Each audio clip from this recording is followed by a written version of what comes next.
박근혜 대통령이 오늘 수석비서관 회의를 오전에 주재했는데 내년 설날에 서민들의 생계형 범죄에 대해서 특별 사면을 검토하라고 지시했다는 소식이 조금 전에 들어왔습니다. 철도노조 파업에 대해서는 원칙 없이 적당히 타협하고 넘어가지는 않을 것이라고 말했습니다.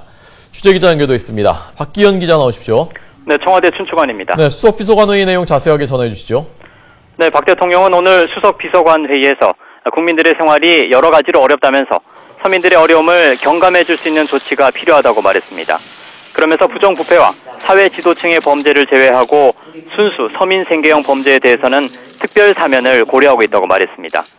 이에 따라 내년 설 명절을 맞아 특사가 진행될 수 있도록 준비해달라고 지시했습니다. 특히 대상과 규모는 가급적 생계와 관련해 실질적인 혜택이 국민들에게 돌아갈 수 있도록 해달라고 강조했습니다. 이와 함께 신년 기자회견에 대한 계획도 밝혔습니다. 박 대통령은 그동안 신년 구상과 정책 방향 등에 대해 국민 앞에 밝혀왔다면서 형식은 여러 가지가 있지만 내년 새해에는 기자회견을 열고 밝히는 게 좋겠다고 언급했습니다. 이에 따라 수석들이 머리를 맞대고 지혜를 모아 국민들께 제시할 어젠다와 내용을 잘 준비해달라고 당부했습니다.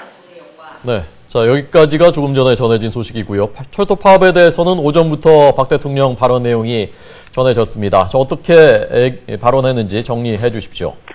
네, 박 대통령은 철도 파업 문제를 비롯한 지금 겪고 있는 여러 가지 문제들에 대해서 국민들이 걱정스러울 것이라고 먼저 말했습니다.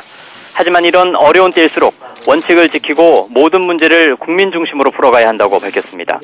특히 철도 파업 문제 등을 당장 어렵다는 이유로 원칙 없이 적당히 타협하고 넘어간다면 우리 사회의 미래를 기약할 수 없다고 강조했는데요. 이 시기를 잘 참고 넘기면 오히려 경제사회의 지속 가능한 기반을 다지게 될 것이라면서 공공부문 개혁 등 우리 사회 비정상의 정상화가 필요하다는 의지를 거듭 내비쳤습니다. 특히 120년 전 갑오경장에 대해서도 언급하면서 개혁의 뜻을 거듭 밝혔는데요. 120년 전 갑오경장은 제대로 성공하지 못했는데 내년 갑오년에는 꼭 대한민국의 새로운 미래를 여는 성공하는 경장이 되도록 사명감을 갖고 일해달라고 강조했습니다. 또 지난주 통상임금에 대한 판결과 관련해서는 산업현장의 쟁점이 정리됐다는 의미도 있지만 노사 간 협의로 해결할 부분도 남겨뒀다면서 노사정이 합리적이고 미래지향적인 방향으로 근로체계를 개편할 수 있도록 지혜를 모아달라고 당부했습니다. 지금까지 청와대 춘추관에서 YTN 박기현입니다.